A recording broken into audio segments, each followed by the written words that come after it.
Christian schools, and Christian boarding schools in particular, play a very important role for children who need and who want that kind of instruction, that kind of a Christian biblical worldview.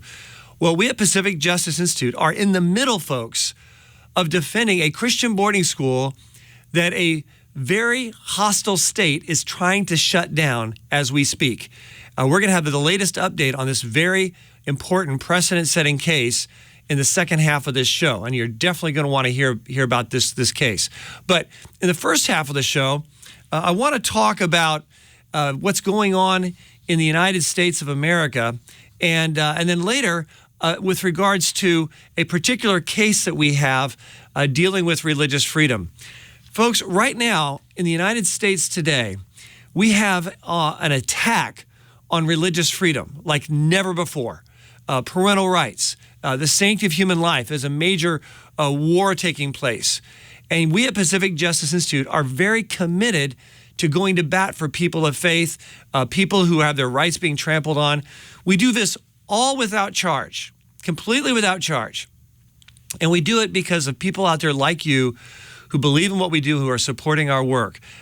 One case, for example, that we're taking on is dealing with a Border Patrol agent who decided to go into the women's locker room of the Border Patrol, office area, and women were changing who were Border Patrol agents. Well, this is a man. He goes into the women's locker room, and they scream, and he says, "I have every right to be here because I consider myself a woman." Right. Okay. So they complain. And they're told by their supervisors, "Oh no, you can't do this. You have no objection rights. He's entitled. If he says he feels like he's a woman, he can go in there, strip off his clothes in front of you, shower with a curtain open, whether you like it or not, and you have to change and be naked in front of him and shower in front of him, whether you like it or not, as a condition of employment to work for the United States government, the Border Patrol Agency." Well, we at Pacific Justice Institute, I want you to know, have taken this on now in a major lawsuit. I think this is a case that could go all the way up to the United States Supreme Court. It's very important in protecting minors' rights as well as adults' rights not to be violated in locker rooms, whether at the Border Patrol Agency or, for that matter, in public high schools. So it's a very important case. If you want to keep up with this and our other cases as we move in to 2020, go to our website, pji.org, P for Pacific, J for Justice, I for Institute.org. Now, we have with us on the line to talk about another very important case matter, Matt McRenolds. Matt, thank you for joining us. Thank you, Brad. Now, Matt, I know that we at Pacific Justice Institute are really engaging in defending First Amendment rights, religious freedom, free exercise of faith, free speech. But a lot of what we do also involves violating people's rights under state laws and state statutes. And in fact, we have a case matter like that in California. My understanding is that many people think California is somehow just a hostile place when it comes to religious freedom and free speech. But in reality, there are some state statutory protections for free speech and religious speech that are unique to California. Tell me more. That's right, Brad. And, we know that by virtue of having been here for more than 20 years now. And this is real distinctive of Pacific Justice Institute in every state where we operate.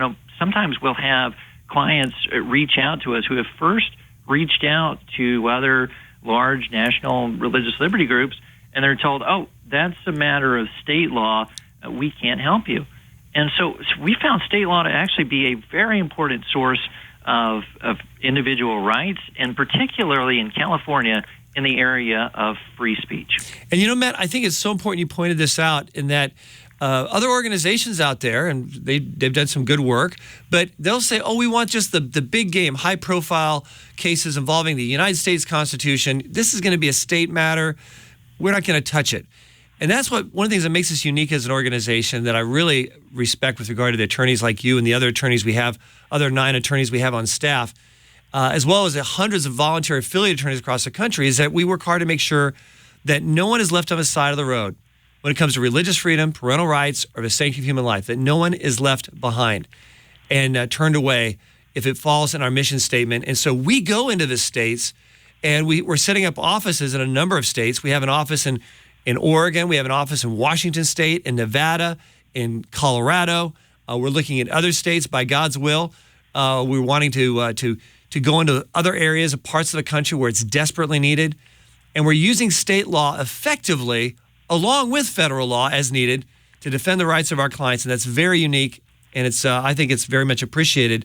In fact, it's very much appreciated by one individual in particular who has a case in Bakersfield that we've taken on where we're dealing with, once again, state law in terms of religious freedom and free speech. Tell us about this case, Matt. Well, Brad, this is a senior citizen client who was going to her local shopping mall on Sundays after church, and for about just 5 or 10 minutes, she was handing out as many gospel tracts as she could, postcard-sized tracts with scripture and a reference for her church so they could learn more if they wanted to. And she was stopped by mall security who told her that soliciting was not allowed. Now, she protested, I'm not soliciting and I'm not selling anything, and I'm just giving away free life-giving messages. But they told her if she didn't leave, she could face arrest. Really? Now, we're not talking about a big thug, who's using force to threaten people, who's arguing, who has big signs of protest, accusing people of things. We're talking here about a grandma who loves Jesus and wants to use her time to run the race for the kingdom and hand out gospel tracts with a smile on her face, reaching out with the love of Jesus. And she was told that she had to get a permit. Is it $250 a day for every day that she wanted to share her faith in that shopping mall? A grandma. I remember when I first heard about this, Matt, I thought this was outrageous. I mean, just on the face of it. But then, as I understand, the mall wasn't correcting this matter at first. We had to take this matter up. We had to actually file a lawsuit on her behalf, didn't we? And what happened? We did, Brad, because we sent a demand letter. They took a very hard line, so we filed suit. And after we filed suit, the mall seemed really surprised and that we would follow through like that. And they started to back down. And eventually, just very, very recently, they have completely surrendered on this. And by God's grace, we were able to settle this case in a way that has allowed her to be back at the mall and passing out her gospel tracts. Yeah, and hats off to that mall for not digging in and litigating this thing on appeal, et cetera, et cetera. The fact that they came to grasp the error of their ways and they made things right. And that's all we can really say at this point for confidentiality reasons. But I'm just very pleased, and I salute them for doing that and allowing this grandma to be able to share the love of Christ to people in that shopping mall. Now, Matt, many people are thinking, well, that's California. Okay, this is dealing with a grandma in California. You know what? Even if it was just one person and their right to live their faith and having no impact on anyone else's rights, we still would have taken this on because that's what we're about at Pacific Justice, going to bat, making sure no one's left behind. But this case, though, is actually more indicative of something much farther beyond just his grandma. How is this case something that other people, perhaps in other states, should be taking a look at? Yeah, well, Brad, this is another distinctive I think we have, or we look at things a little bit differently. This may not have been a high-profile or a precedent-setting type of case, but this is a mall ownership group that actually has properties, dozens and dozens of properties all over the country and all throughout the West Coast. And so now they're on notice that Pacific Justice Institute is serious about these types of cases, so that whether they arise out here, whether they arise at one of their properties in Florida or Texas or New Jersey or the dozens of other states that they're in, they know that we mean business, that we know what we're talking about on these issues, and that we will hold them accountable. Yeah, and these shopping malls are quasi-public forums that a number of states have recognized across the country. Not all, but it makes sense because people don't go into Times Square, except maybe it's the homeless, but people that's not where people gather. And so free speech is for where the modern Times Square is. And the modern Times Square we're dealing with shopping malls and, of course, on the internet, which is a whole other topic. So it's really important that people be able, in the public common areas of a shopping mall, in my opinion, be able to have their First Amendment rights protected, or in this case, their state rights protected, to be able to express themselves and to be able to share their faith in a non-harassing, non-criminal, non-threatening manner. And that's exactly what this wonderful, loving grandmother did and what she's all about. Matt, I tell you, I think these cases are very important, and I love the fact that we at Pacific Justice Institute, we take on these cases when others won't even touch them, all across the United States. It's a unique hallmark of the Pacific Justice Institute. And folks, if you'd like to become a part of that and not just be an observer, but actually support our work, we have a matching grant program. Up to $100,000 in cumulative support for Pacific Justice Institute is going to be matched dollar for dollar, up to $100,000 through the month of January 2020. Just go to our website, pji.org, P for Pacific, J for Justice, I for Institute.org, pji.org. We also have wonderful resources there, all without charge. We never charge for our work. That's what we're about. And you can also have access to our newsletter. You can sign up to get our Legal Insider newsletter. It's once a week. We need financial support. We also need prayerful support. We have over 400 prayer warriors who intercede for us when they get these kind of case updates. If you want to be one of those prayer warriors, you want to receive these updates, go to our website, pji.org, and make a difference for the kingdom. Matt, thank you, and keep up the great work. Thanks, Brad.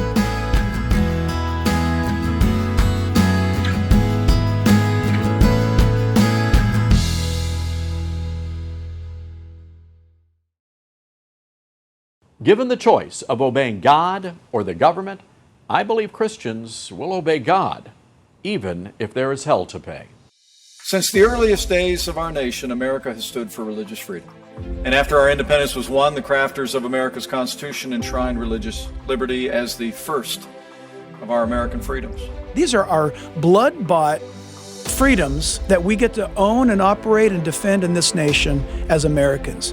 We're not going to surrender this. We are going to fight for what's right. So I think it's imperative for our testimony, Right. to show we really do love, we really do care, we see what's going to happen.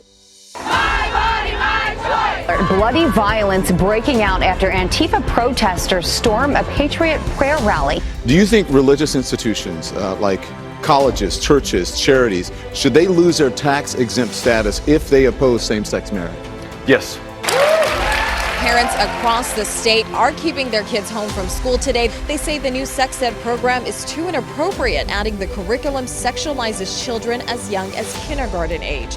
I realize my child and every child is not safe in these public schools. A lot of graphic information that was confusing. Tells the little boys it's perfectly normal to masturbate. Choose their gender. That's our children. And we have parent groups fighting this.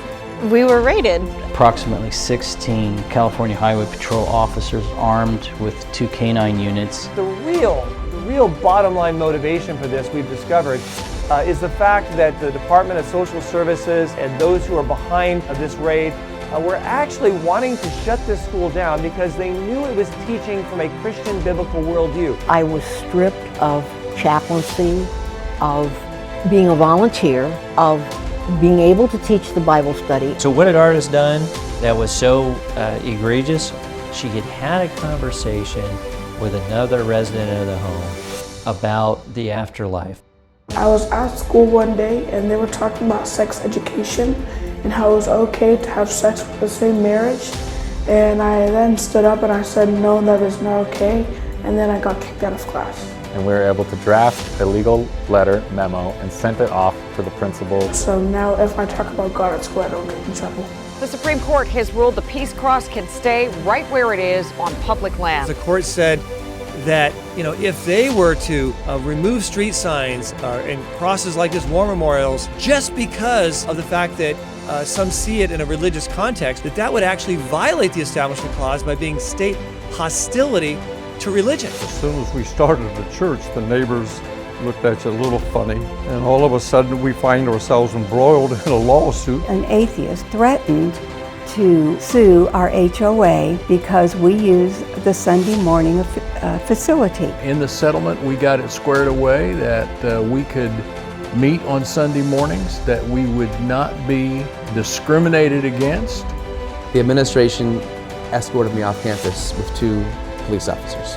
And the arbitrator overruled the school and said, nope, this is not worthy of termination. And I was granted my job back. So I'm very grateful to PJI. They really stand for justice. Drag Queen Story Hour drew hundreds of people to the South Hill Library. The man who was arrested is a local pastor who wanted to preach at Saturday's protest. So you're going to arrest me for standing on a public parking lot? Now, he didn't threaten anyone, had no weapons, wasn't screaming in people's faces. We just wanted to be a voice, for God, and just to be a light and a salt for those children. The Pacific Justice Institute is absolutely doing great work. This organization is a fighting organization. You help it, you're the same as the fighter. I am so grateful. The Pacific Justice Institute, please support them. They are worth every penny. It didn't cost us anything. We would have drowned in legal fees. We would have been no more instantly. I'm super grateful for PJI. They were a godsend. Pacific Justice Institute as an organization is wholly committed, fully committed to doing the right thing, to being something good.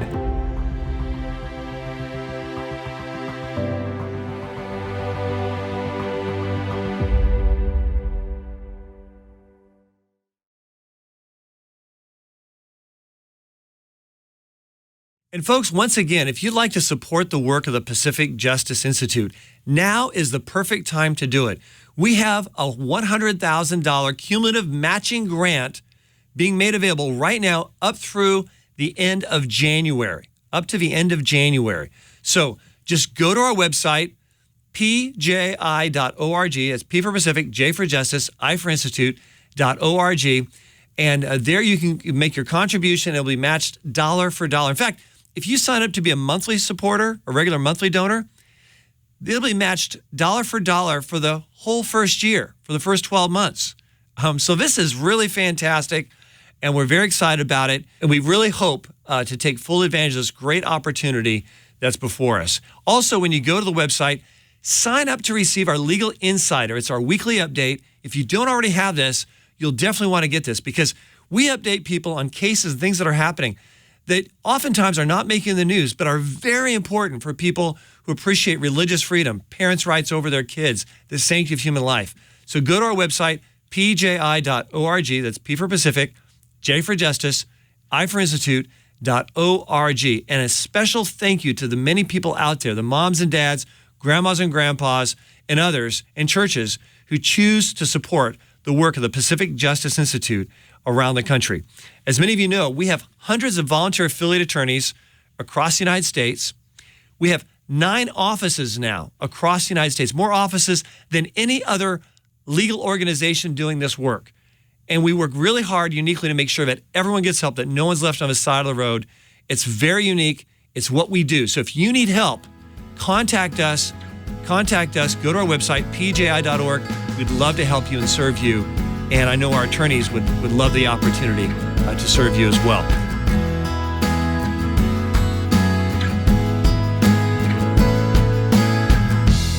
Now, we have with us on the line one of our attorneys. In fact, he's our Chief Counsel, Kevin Snider, out of our Sacramento, California office. Kevin, welcome to the program.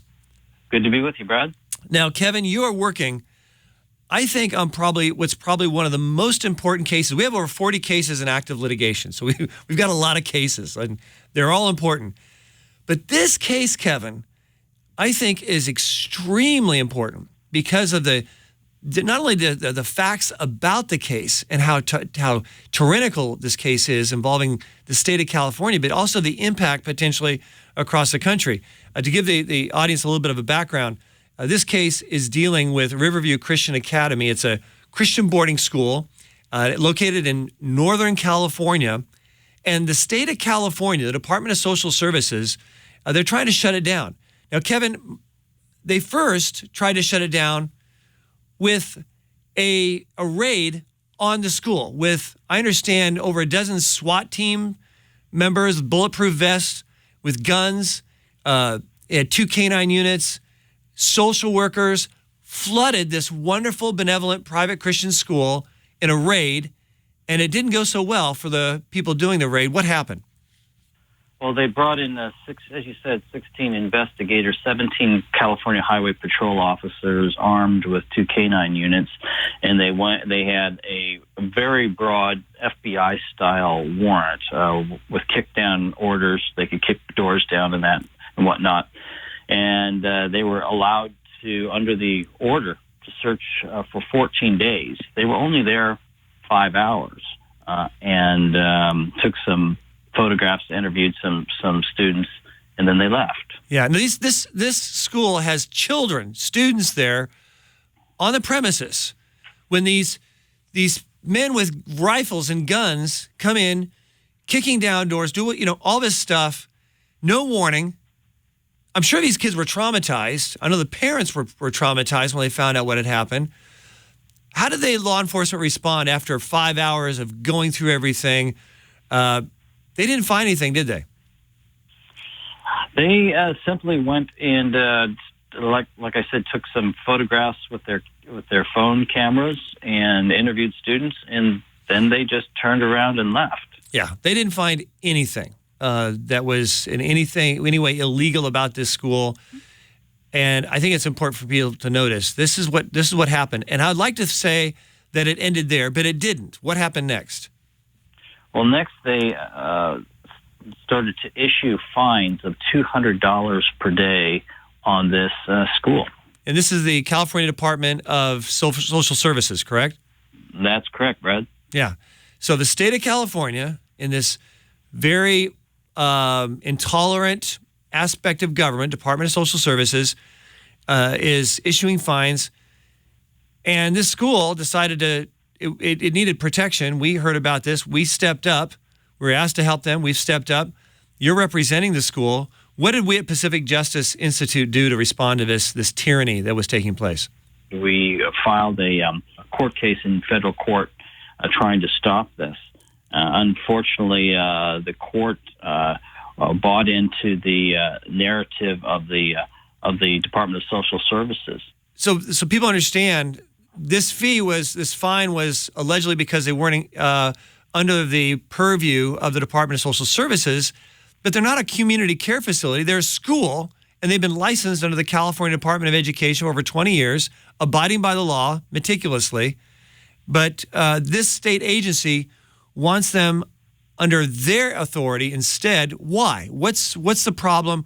What's the underlying motivation for why the state of California, under this Department of Social Services, wants them to be treated as a community care facility and licensed and controlled under their authority? What's the rub here?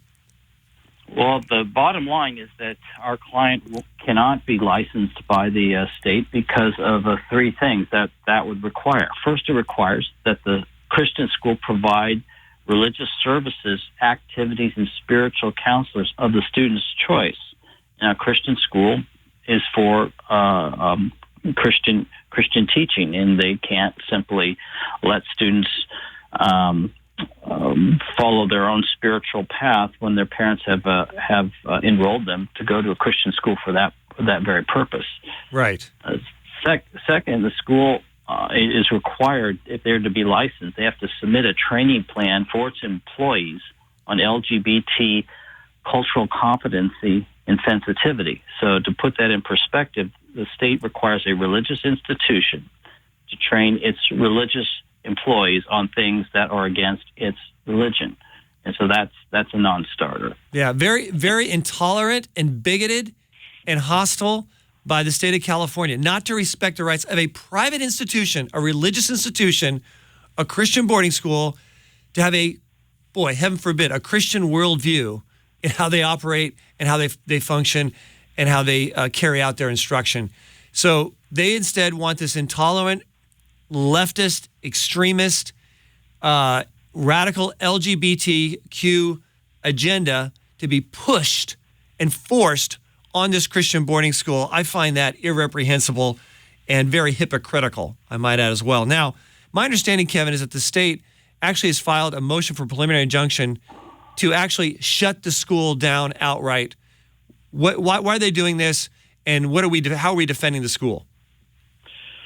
Well, yes, you're right. They attempted to file a motion in fact, they did file a motion for preliminary injunction. What this would do would shut down the school before the case is fully litigated. We wouldn't really have our day in court, because when you shut down a school mid-year, it would effectively serve to close the academy for good. Yes. And so there was an awful lot riding on this motion.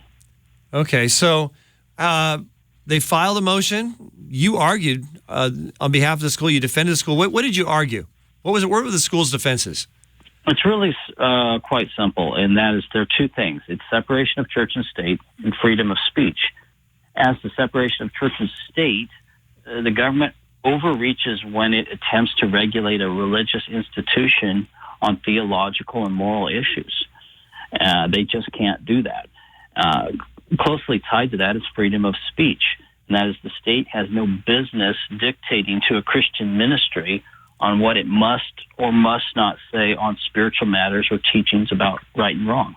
Yeah, it's pretty obvious, I think, to a reasonable person that this would be unconstitutional. The government coming into a private religious institution, receiving no money from the government, and the government telling them what they have to teach, what they have to believe, even though it violates their faith and all that they're about, simply to further a radical, extremist, intolerant agenda. How did the court rule on this case?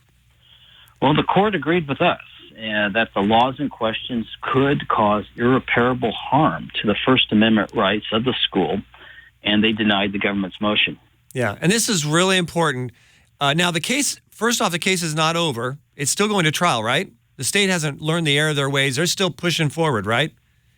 That's correct. We're set for trial in early April. In early April. And that's another reason, folks, why you need to sign up to get our Legal Insider update on our website at pji.org, so you can be updated with this and other cases that often don't hit the media, and the media don't want to cover for various reasons. So it's a very important case. We won the first battle. The school's still open.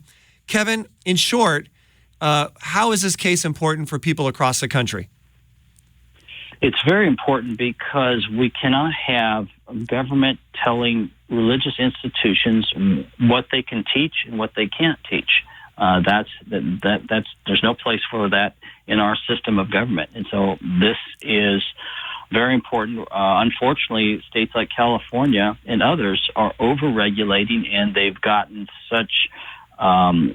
so bold that they're going after religious institutions on religious and moral things. And so that's why this case is huge. Yeah, it is very huge.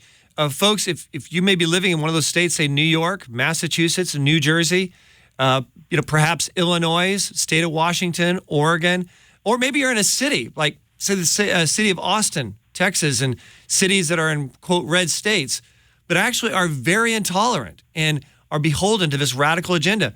This is something you need to be watching, because this can be impacting a private Christian boarding school and or even a private Christian school, a religious school in your community. So be aware of this.